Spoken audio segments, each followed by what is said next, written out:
나름 괜찮은 포인트에 지금 있다고 생각을 하고 있습니다. 눈에 많이 보이는 거 사셔도 될 것 같습니다. 해주식도. 네. 이런 경제재개 주주 중에서도 펀더멘탈이 좋아질 수 있는 그런 기업들에 좀 주목을 하자.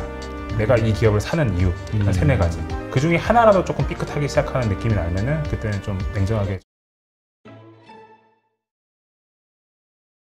네, 그럼 이제 계속 이어서 또 다른 부분에서 또 어떤 이런 아이디어를 얻을 수 있는 그 뭐라 그럴까요? 아이템들이 있는지 기업들이 있는지 또 설명을 해주시죠. 지금 화면에 보시는 것처럼 저희는 배달의 민족 많이 사용하시잖아요. 아마 대표님도 많이 사용하실 것 같은데 요즘은 다. 저는 요새 쿠팡 이츠를 많이 써요. 예.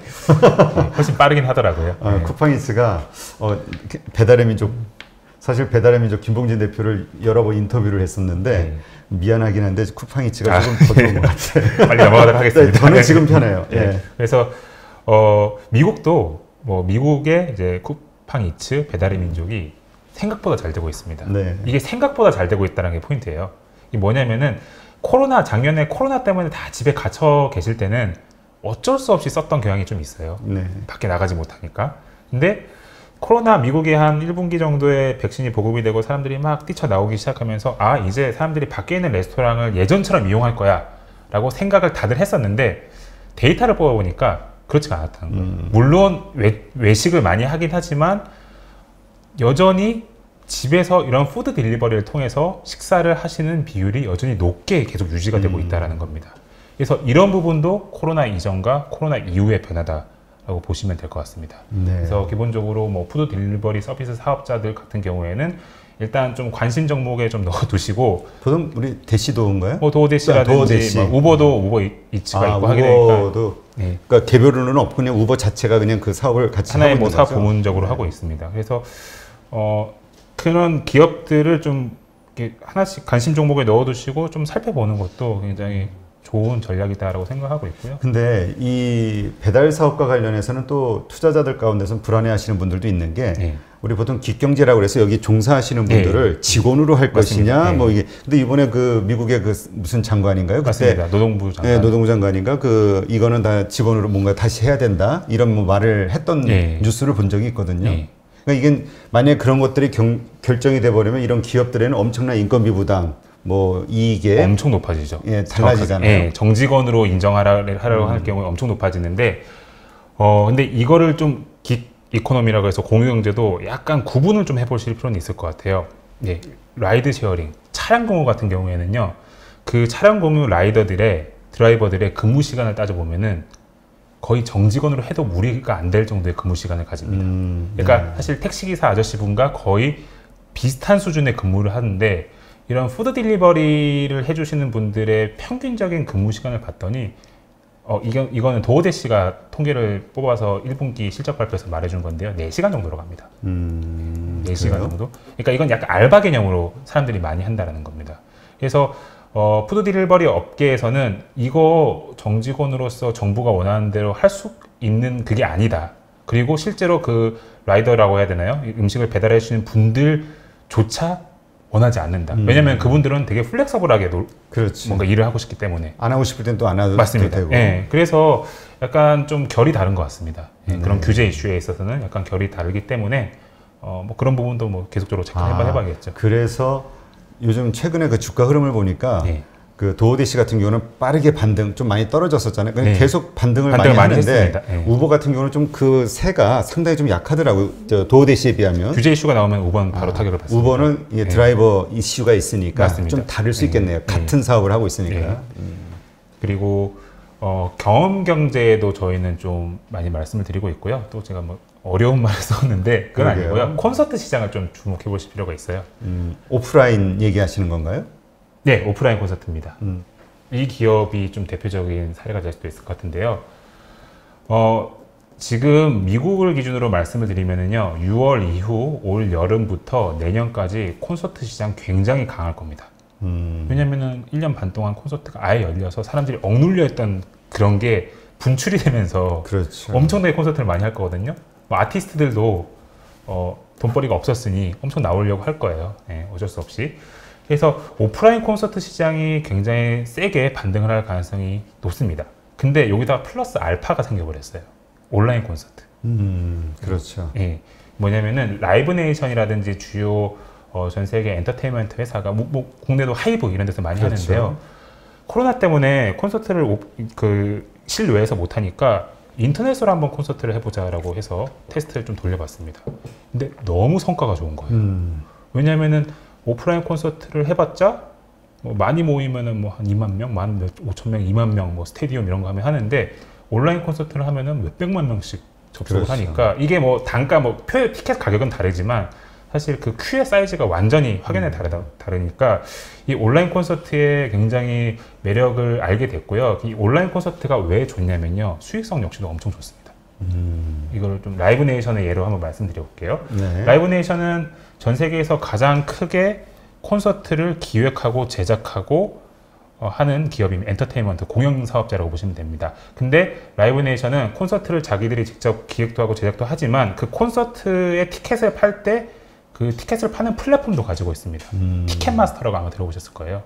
티켓마스터? 네, 티켓마스터. 저는 처음 듣는데. 네, 미국에서 많이 쓰는 티켓팅 플랫폼인데 티켓마스터도 가지고 있어서 콘서트를 만들고 그 콘서트의 티켓까지 파는 것까지 수십 개월화 시켜서 이 비즈니스를 하고 있는데 실제로 돈은 이 콘서트 제작 기획에서 버는 게 아니고요. 여기서 오히려 적자를 내고요. 티켓팅으로 해서 돈을 벌었습니다. 그러니까 온라인 콘서트는 비용을 확 줄이는 대신에 원래 자기들이 돈 벌던 티켓팅 영역에서는 그래도 수수료를 계속 떼갈 수 있으니까 굉장히 수익성이 좋아질 수 있는 거죠. 그래서 이런 공연 사업자들 역시도 코로나 이전에는 그냥 야외에서 콘서트 하는 것만 집중을 했었다라면은 코로나 이후에는 일단 단기적으로 야외 콘서트가 엄청나게 붐업이 될 거고 플러스 알파로 온라인 콘서트라고 하는 새로운 무기가 생긴 겁니다. 그래서 이런 변화 역시도 이거는 굳이 뭐 라이브네이션 이런 종목뿐만 아니라 국내 엔터테인먼트 기업이라든지 뭐 전 세계에 있는 이런 기업들이 똑같은 찬스를 다 얻고 있는 거기 때문에 저는 굉장히 좀 주목을 해보실 필요가 있는 테마다라고 생각합니다. 하이브가 이런 비슷한 플랫폼을 가지고 있지 않나요? 네, 저 국내 주식은 사실 뭐 제가 잘은 모르겠지만 하고 있습니다. 그리고 네. 굉장히 잘하고 있습니다. 심지어 전 세계적으로도. 네, 그렇군요. 그리고 마지막 또 뭐 이것도 하나 좀 말씀드릴게요. 아베크롬비가 같은 패션 기업한테도 좀 요즘 주목해볼 필요가 있는데요. 뭐 이 브랜드는 대표님도 아실 거예요. 아니요, 모르나요? 네. 이런 그 옷에 그렇게 관심이 없어서. 예. 근데 한국도 사실 최근까지 예. 그 의류주들, 예. 뭐 내수주 관련해서 의류주, 백화점주 막 돌아가면서 엄청 상승을 했잖아요. 예. 마찬가지인 것 같은데요, 의류주? 아베크롬비가 주가가 지금 전고점을 뚫고 신고가입니다. 신고가인데 일반적으로 그냥 미국에서도 이거 뭐 경제 재개되니까 사람들이 나와서 옷 사입으니까 주가 좋겠지 이렇게 생각하시는데 그거에다가 플러스 알파가 붙은 기업입니다. 왜냐면은 아베크롬비가 과거에는 이렇게 지금 화면에서 보시는 것처럼 오프라인 점포에서만 주로 옷을 팔았다면은 지금은 온라인으로 옷을 더 팔고 있습니다. 전체 의류 매출 중에서 52%가 온라인 매출입니다. 네. 그래서 이런 부분은 사실 코로나 이전에는 거의 온라인을 안 하던 기업이라고 보셔도 무방한데 코로나를 거치면서 우리가 오프라인만 하면 안 되겠구나, 온라인도 강화를 해야겠구나 라고 생각을 하고 이제 지금은 오프라인과 온라인이 약간 동시에 잘 되는 그런 국면에 있는 이런 기업들도 있다라고 보시면 될 것 같습니다. 주가는 이미 좀 많이 오르기는 했습니다. 네, 네. 그러네요. 네. 그리고 마지막으로 좀 또 비슷한 테마에 있는 종목이라고 보시면 될 것 같은데요. 코티라는 화장품 회사가 있어요. 딱 분위기 보고 화장품 같다 생각이 들었어요. 네, 코티라는 화장품 기업이 있고요. 뭐 이 기업 역시도 코로나에서 벗어난 수혜가 일단 기본적으로 있습니다. 기본적으로 색조 화장품을 한 회사라서 코로나 때문에 코로나의 직격탄을 가장 제대로 맞은 기업 중에 하나예요. 왜냐하면 마스크 쓰고 다니는데 굳이 그렇죠. 색조 화장을 할 이유가 없죠. 그래서 유럽 비중도 굉장히 높고 사업에서 절반 가까이 되고 코로나의 직격탄을 받았는데 어쨌든 지금 코로나가 이제 백신 때문에 이제 경제가 재개가 되고 마스크를 벗으면서 색조 화장 시장이 다시 좀 좋아질 거에 대한 수혜가 일단 기본적으로 있는데 플러스 알파로 회사가 좀 펀더멘털리 굉장히 좋아지고 있다라는 부분을 좀 보셔야 될 것 같습니다. 그래서 아까 제가 좀 전까지 소개시켜드렸던 기업들은 그냥 메가 트렌드 속에서 있던 기업들, 플러스 경제재개 플러스 메가 트렌드라면은 코티 같은 종목은 경제재개 플러스 내재적인 펀더멘탈의 변화 이런 스토리로 갈 수 있는 종목이거든요. 그래서 뭐 옛날에는 색조만 하던 기업이 뭐 그 스킨케어라든지 혹은 젊은 친구, 그러니까 MZ 세대한테 소구할 수 있는 그런 화장품 브랜드를 강화한다든지, 그리고 지금 이분이 잠깐 설명드리면 지금 코티의 CEO시거든요. 작년 7월달에 선임을 하셨는데 그 트랜스젠더입니다. 원래 성별이 이제 남성이었는데 이제 여성으로 이제 전하셨는데 화장품 업계에서는 진짜 전설적인 인물 중에 하나다라고 보셔도 됩니다. 랑콤, 로레알 이런 데서도 엄청난 크게 성과를 거두셨고 코티에 작년 7월에 와서 아까 제가 말씀드렸던 그런 펀더멘탈적인 변화를 굉장히 빠르게 가져오고 있다라고 이해하시면 될 것 같습니다. 그래서 이런 경제재계 주주 중에서도 펀더멘탈이 좋아질 수 있는 그런 기업들에 좀 주목을 하자 정도가 일단 제가 요즘 투자자분들 만나면은 주로 많이 말씀드리고 있는 테마, 종목이라기보다는 이런 접근법이 필요하다라고 저희는 좀 생각하고 있습니다. 네, 그렇군요. 근데 들으면서 어떤 분들은 이렇게 생각하실 수도 있을 것 같아요. 그냥 테슬라, 애플 이런 식으로 되게 크고 거대하고 누구나 다 알만한 그런 기업이 아닌 이제 좀 생소하잖아요. 생소한 기업인데 이거 투자해도 되나? 좀 불안해할 수도 있을 것 같아요. 그러니까 왜냐면 모르니까. 그런데 이러한 그 규모가 말씀하신 이런 쪽의 이 기업들의 규모 이런 것들이 우리가 보통 얘기하는 중형주, 대형주, 소형주 이렇게 얘기하잖아요. 어디쯤에 해당이 되나요? 제가 지금 소개시켜드렸던 기업은 한국으로 지금 다 대형주입니다. 다 대형주? 다 대형주입니다. 몇십 조 하는 기업들이기 때문에. 그러면 몇십 조. 그러니까 이러한 기업들에 대해서 우리가 만약 투자를 한다고 하면 그 어떤 관점으로, 그러니까 트레이딩의 관점인지 아니면 장기 투자의 관점으로 어느 정도의 투자 기간을 예상을 하고 들어가야 되는 것인지. 저는 개인적으로는 한 6개월 정도가 제 템포에는 좀 맞는 것 같고요. 어쨌든 기본적으로 이런 좀 변화를 가져가는 그런 기업들에 주로 투자를 하고 있기 때문에 바로바로 그냥 뉴스나 이벤트에 따라서 등락을 하는 그런 종목은 아니라는 점에서 조금 너무 짧게는 안 보셨으면 좋겠습니다. 한두 달 이렇게는. 네. 그러니까 어쨌든 6개월 정도라고 해도 결국은 6개월 이상으로. 6개월 이상, 6개월 이상 뭔가 통할 수 있는 모멘텀을 가지고 있는 그 모멘텀으로 상승할 수 있는 여력이 있는 기업들을 선택하는 걸로. 이게 왜 제가 좀 긴 호흡을 좀 말씀을 드리냐면요. 짧게 할 수 있는 종목도 분명히 있습니다. 있는데 현실적인 부분도 생각해야 되는 거예요. 그러니까 정말 짧게 할 수 있는 종목을 아까 한국이랑 미국이랑 큰 차이가 없다라고 말씀을 드렸지만 그래도 시차와 언어라는 차이는 분명히 있기 때문에 그렇게 짧게 해야 되는 종목을 한국이라는 이쪽 물리적으로 엄청 떨어져 있고 어느 곳 다른 나라에서 투자자분들이 잘 대응을 할 수 있을까? 그런 부분은 사실 저는 좀 대응하기가 좀 어려울 수 있다라고 보고 있는 겁니다. 대신에 이런 트렌드를 읽는 거라든지 이런 흐름, 세상의 변화 이런 거를 읽는 거는 제가 솔직히 아주 많이는 만나보지 않았지만 그래도 제가 예전에 애널리스트 하면서 미국 투자자분들도 만나봤고 일본에 있는 투자자분들 기업들도 다양하게 만나봤는데 한국 사람처럼 잘하는 사람이 없습니다. 진짜 잘합니다. 기가 막히게 잘하고 그 해외 그 유명한 예를 들어서 웰링턴이라든지 캐피탈이라든지 이런데 아웃소싱을 하는 큰 기관들이 있잖아요. 그런 데 있는 한국 분들이랑도 얘기를 해보잖아요. 그러면은 한국 사람이 훨씬 낫다라고 하는 얘기를 굉장히 많이 하십니다. 화끈하게 덤벼드는 데는 우리가 또 화끈하잖아요. 한번 파시면요, 이게 장난 아닙니다. 이거를 진짜 거의 다 발라가지고 이 기업을 거의 분해하는 정도로 하기 때문에 저는 그래서 그런 측면에서 한국 투자자분들이 해외를 하시면 정말 잘할 것 같다라는 생각을 하고 있습니다. 왜 그 질문을 투자 기간에 대한 질문을 드렸냐면은 한국 사람들에게는 많이 이런 의식이 있는 것 같아요. 뭐냐면 미국 주식은 안정적으로 그냥 우상향하면서 성장할 수 있다. 우리 나스닥이라든가 이 그래프들을 보더라도 그러니까 괜찮은 게 픽 잘 해가지고 그냥 가지고만 있어도 상승한다 이런 생각을 하는 분들도 있거든요. 맞습니다. 그런 차원에서 그런 기업이라고 보셔도 됩니다. 그러니까 그럼에도 불구하고 한 6개월 지나서 팔아야 된다면 판다고 한다면 어떤 이유로 팔아야 될까요? 그거는 사실 모든 개별 기업에 따라 다 다를 텐데 제가 이제 제가 존경하는 선배님한테도 배우고 그런 결과 제가 지금 가지고 있는 기준은 몇 가지 핵심 팩터를 정해놔요. 내가 이 기업을 사는 이유 한 3-4가지. 그 중에 하나라도 조금 삐끗하기 시작하는 느낌이 나면은 그때는 좀 냉정하게 좀 어떤 수익이 많이 올라서 네. 하는 이런 게 아니라 샀던 이유가 달라졌을 맞습니다. 때 네, 네. 그거는 좀 이렇게 정리해 놓는 게 좀 굉장히 좋다고 생각합니다. 그러면 그 기업의 어떤 조금 전에 이제 변화 말씀하셨죠. 네. 시대를 이렇게 뭐 시대의 어떤 흐름, 변화의 흐름에 잘 맞아가는 어떤 기업들. 네. 그거 외에도 우리가 보통 투자 대상을 찾을 때 생각할 수 있는 이유들이 뭐가 있을까요?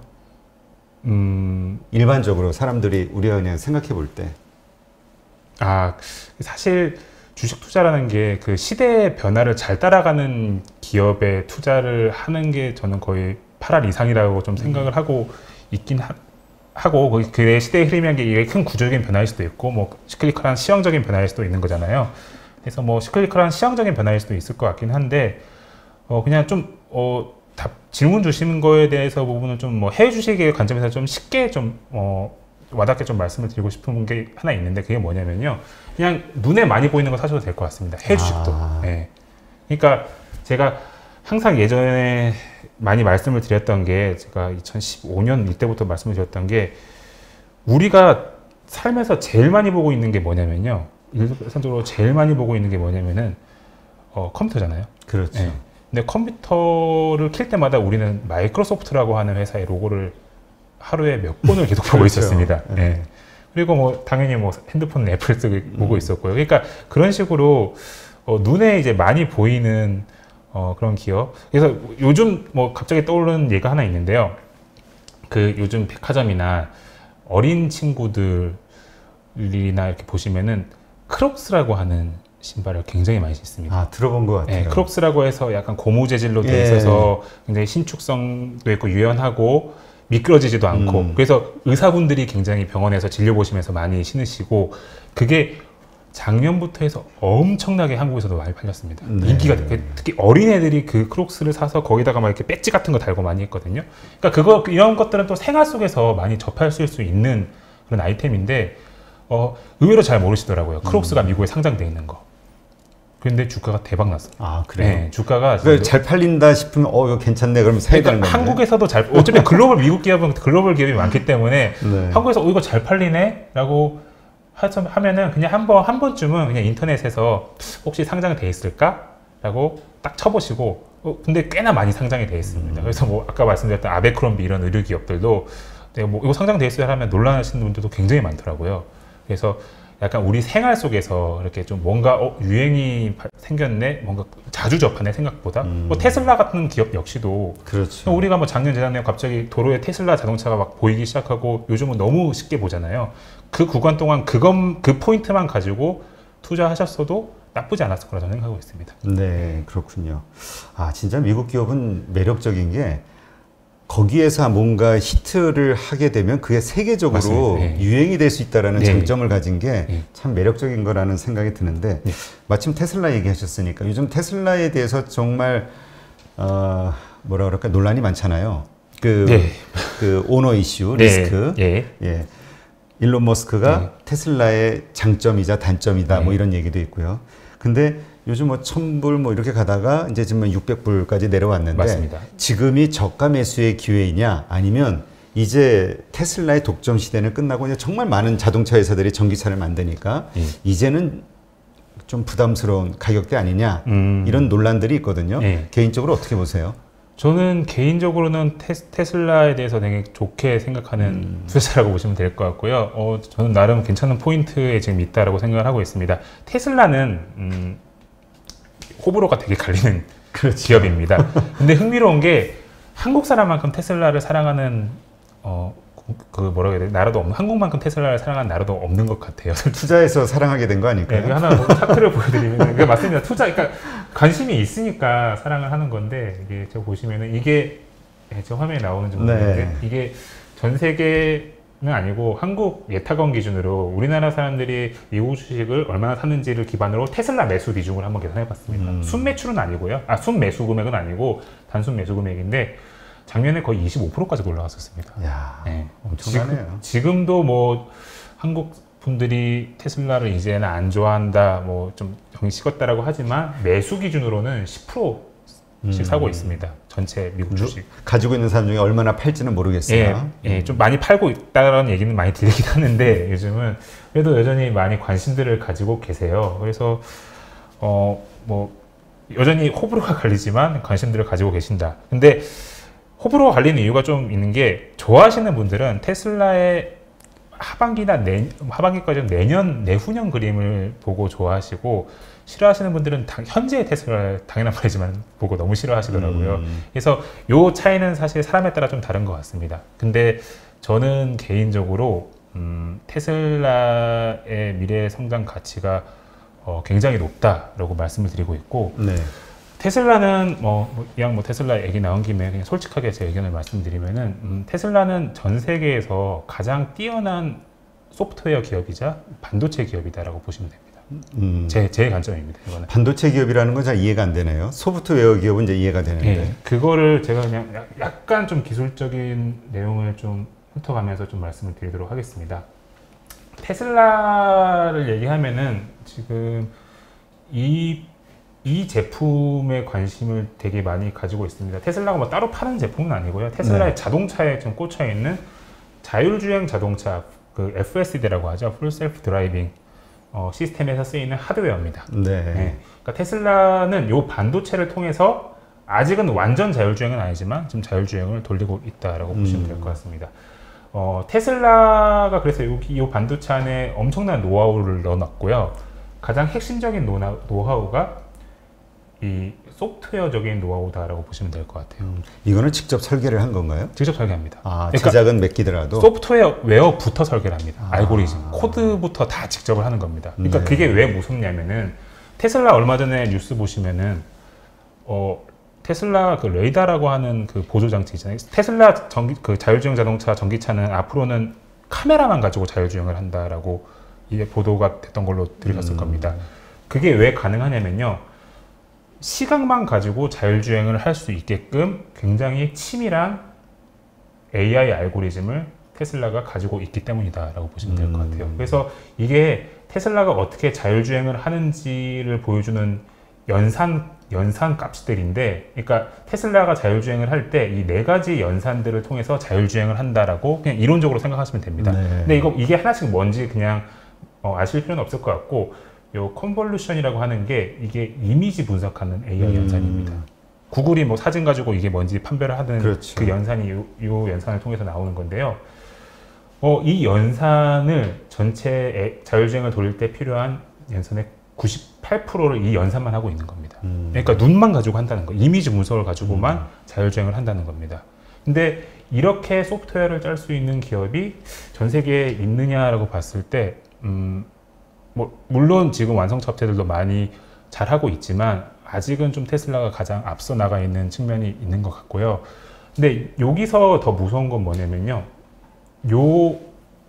이렇게 알고리즘을 짜놨으면은 요 알고리즘과 그 연산 그 식을 실행해야 되는 반도체 칩이 필요하잖아요. 컴퓨팅 디바이스가 필요한데 테슬라는 요 연산에 최적화된 반도체를 직접 만듭니다. 그러니까 구글이 알파고를 만들고 알파고가 이세돌 9단을 이길 수 있었던 게 뭐냐면은 알파고라고 하는 AI는 바둑만 두기 위해서 만들어진 그 인공지능이었기 때문이에요. 바둑만 두기 위한 알고리즘을 가지고 있었고 이 알고리즘을 실행하기 위한 전용 반도체 TPU라고 하는 반도체를 구글이 만들어서 알파고를 만든 겁니다. 그러니까 그런 엄청난 퍼포먼스를 보이면서 인간을 완전히 꺾어버린 거잖아요.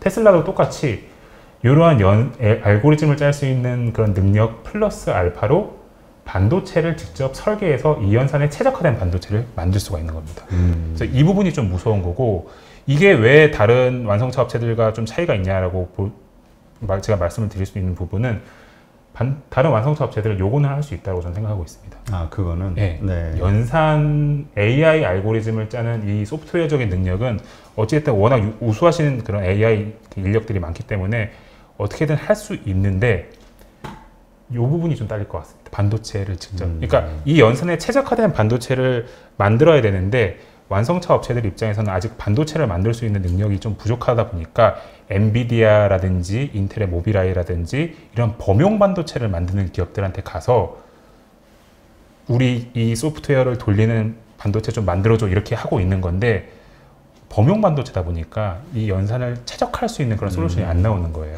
그래서 이 두 부분이 완전히 최적화가 돼야지 저는 개인적으로 자율주행을 좀 스무스하게 잘 돌릴 수 있다고 보는데 이런 측면에서는 테슬라가 다른 완성차 업체들 비해서는 좀 많이 앞서 있는 게 아닌가라는 생각이 들고요.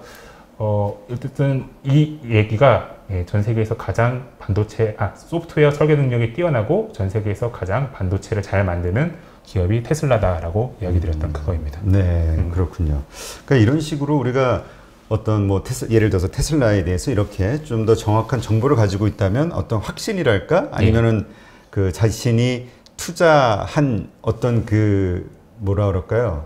거기에 그 행위에 대해서 자신이 있을 텐데 이런 것들 이제 정보가 없으면은 근데 뭔가 흔들리면 같이 흔들리니까. 근데 이게 제가 흥미로운 게 제가 이 정보를 제가 이게 틀릴 수도 있지만 이 정보를 제가 관련 전공을 해서 관련 전문가를 만나서 얻은 정보라기보다는요. 저도 이거 테슬라 그 기술 그 IR 자료 같은 거 보고요. 유튜브도 보고 심지어 국내 유튜버들, 국내 블로그 하시는 정말 잘하시는 분들 그런 거를 보면서 공부를 해서 얻은 나름의 제 그 논리기 때문에 실제적으로 너무 그렇게 어려워 안 하셔도 될 것 같습니다. 그러니까 그 우리가 투자를 할 때는 이런 식으로 좀 뭔가 자기가 투자한 회사에 대해서 알고 그렇죠. 확신이 있는 상태에서 보유를 해야 맞습니다. 끝까지 갈 수 있는데 중간에 모든 주식이 다 그렇잖아요. 험난한 그 과정들이 맞습니다. 있어서 그 과정에서 전부 포기하게 되니까. 그러니까 지금 현재 국내 시장에서 테슬라는 지금 너무 좀 따라 산 분들도 많다라는 느낌도 사실 테슬라 좋다니까 따라 산 약간 사람들이 그런 더 느낌이 많죠. 들고요. 저는 어쨌든 이런 논리를 저 나름대로 좀 가지고 있다라는 측면에서 테슬라에 대해서 좀 긍정적으로 보고 있다라고 이해하시면 될 것 같고요. 하나만 그냥 말 나온 김에 좀 이야기를 좀 드릴게요.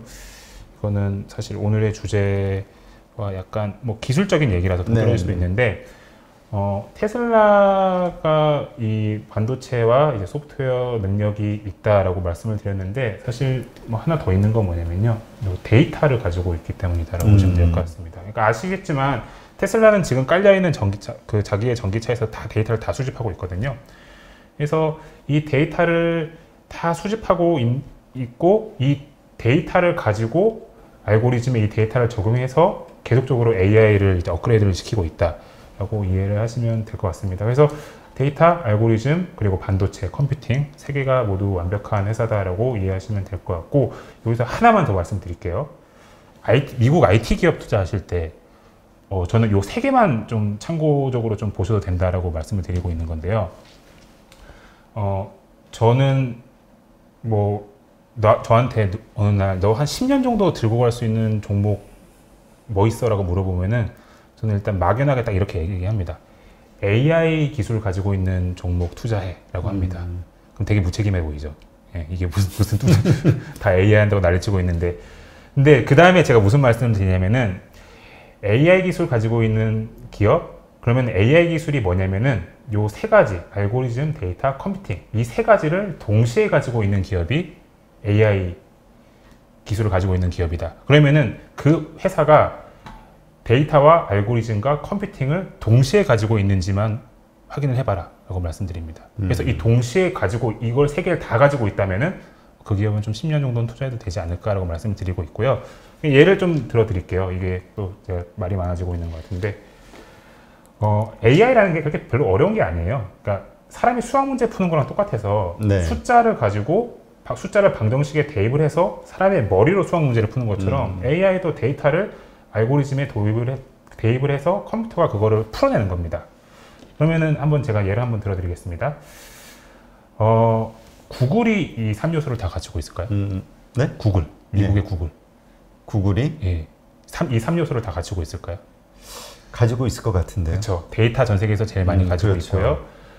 그 알고리즘도 알파고를 만들 만큼 엄청 뛰어난 알고리즘을 가지고 있고 구글의 데이터 센터 어마무시한 컴퓨팅 능력을 가지고 있죠. 구글은 다 가지고 있습니다. 이거는 정말 중립적으로 한번 말씀드리는 건데 삼성전자가 이걸 세 개를 가지고 있을까요? 네. 삼성전자는 하나가 부족하겠네요. 데이터가 일단 제일 부족하다고 저는 생각하고 있습니다. 자체적인 플랫폼이 없잖아요. 그렇죠. 안드로이드를 쓰고 있고 뭐 PC단에서 이런 데는 뭐 윈도우를 쓰고 있고 원래 자체 플랫폼을 하고 싶어 했었는데 그게 엄청나게 힘든 거죠. 네, 잘 안 돼서 데이터를 못 그러니까 이런 식으로 따져보면은 전 세계에서 이 세 개를 가지고 있는 기업이라 하면은 사실 알파벳, 구글, 아마존도 전 세계에서 제일 큰 전자상거래에서 데이터를 엄청나게 갖고 있고 그렇죠. 데이터 센터도 엄청 많고 그리고 마이크로소프트 아까 말씀드릴 때 약간 테슬라도 이 후보에 들어가는 것 같고요. 사실 뭐 중국의 알리바바, 텐센트 그러니까 사실 손에 꼽을 정도예요. 이 세 개를 그렇죠. 동시에 가지고 있는 기업이. 근데 이 AI 기술을 가지고 있다는 거는 일반적인 러닝 커브가 뭐 이렇게 올라간다면요.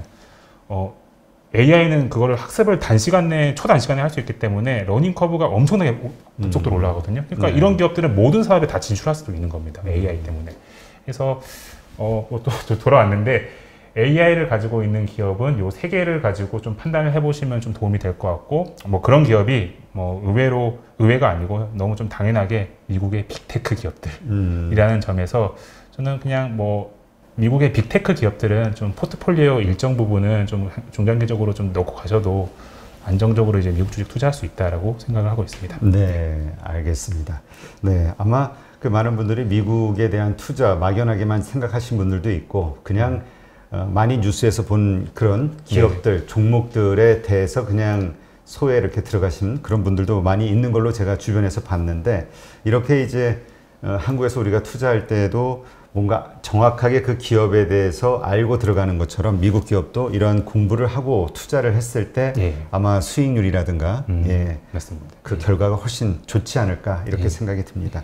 네, 오늘 정말 좋은 인사이트 함께 해주신 바바리안 리서치의 정희석 이사님께 감사드립니다. 수고하셨습니다. 감사합니다.